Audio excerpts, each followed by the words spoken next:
Sloane, congratulations on progressing through to the third round of the Australian Open. Just talk us through the match from your perspective today. Yeah, it was good. Obviously, it was a hard-fought match. Obviously, playing a player who's been playing well. Obviously, she made the finals in Adelaide last week.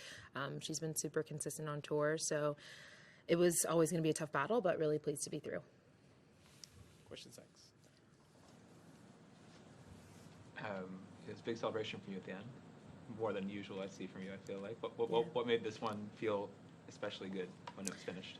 I think just having a long off season, having to fight through a lot, and just happy to be out here, happy to be playing, happy to be competing, and like playing the tennis that feels good to me. And I think that is the most important. So I think there's a lot of emotion behind that, and I think now it's just like coming out a little bit more. Different, but how's the emotion different than usual? Well, normally you guys just talk shit about me and say how flat I am and unhappy I look on the court. So this is the opposite of that. So whatever emotion you want to get from that, yeah, just like happy to be out there fighting for every point, and whatever comes out, comes out. Intentional effort to be less flat? No, just enjoying myself more. Danielle Collins announced after her match today that she was going to retire this season. This would be her last season, she said.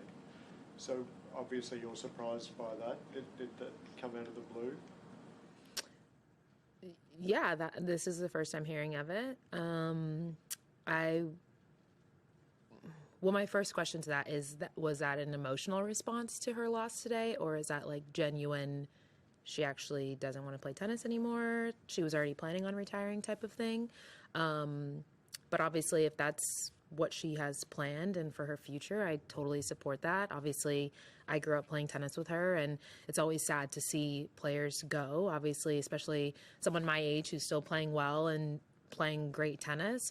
But no, I haven't heard that, and I didn't see the press conference, so I'd rather talk to her first and get the lowdown. She did come in quickly after the match. Yeah, it's emotional. It's like, I think she was up in that match, and like, it's always tennis is so up and down, and it's so emotional. And I think sometimes there's probably like 10 times last year when I wanted to retire. It's a normal feeling. You're just like, why am I out here? What am I doing this for? Why am I playing? And I mean, I don't know if it was that or if this is like truly what she has been planning. Either way, yeah, if it was an emotional one, I would obviously, anyone on tour would talk her out of that, so that's fine. But if it's something that she truly has planned for herself and like for her life, then that's also another beautiful and great thing.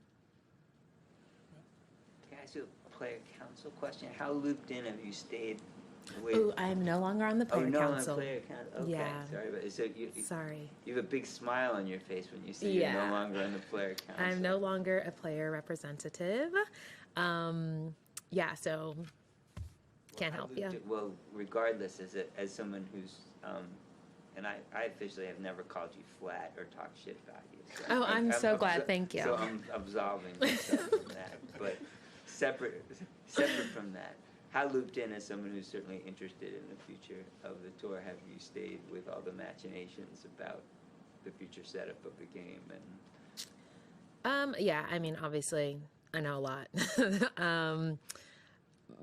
My term didn't even end until pretty much January 1, so I still know. Do you have feelings and do you have thoughts about what you would like to see in the future? Or I mean, if you've spoken about trying to leave the game in a good place for the people who are coming up behind you. What does that look like?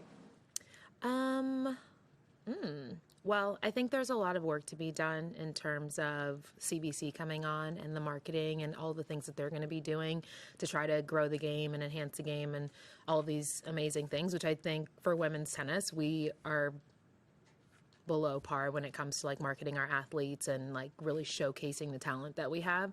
So I think that's a big piece of what CBC coming in and their marketing side is going to do for our players. And I also think players have lives outside of sports, and whether they play tennis or another sport, I think for us to be the leading global women's sport, a lot of our girls, we don't have a paid like maternity leave. We don't have a lot of things that regular jobs have because we're independent contractors, which is totally fine. But I think some of the things that we could do better as a tour and as supportive companies and brands, and like we have Hologic, which is a great sponsor, our first title sponsor in I think like 15 years or something, doing like wellness checks, health checks, like all of that stuff like really matters. And I think there's a lot of different things, but slowly but surely we will get there. I can write it all out for you if you want. Write all out. Yeah, every single detail. Please do. It's long, but I think that there's like a lot of good movement being made. It just takes time. Obviously, with a big organization, like things don't happen overnight. And I think that's why a lot of the players are frustrated at the end of last year, just with a lot of complaints and a lot of like outwardly aggressive comments towards the tour. Like I think were unnecessary just because they don't really see the behind the scenes work that's happening. It's just a lot of like, we want it now. And that's just not how like business works. And it's not how you run companies and you run brands. And I think for the tour, like post-COVID, I think Steve and the player reps like worked really hard to make sure that the girls, had a stable working environment for the most part.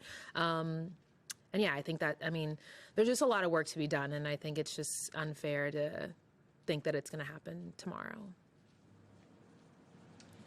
As a former Players Council member, can I ask what you think about the men's tour recently electing to their Players Council someone who's facing a criminal trial on some pretty serious allegations? I think that the ATP kind of beats their own drum.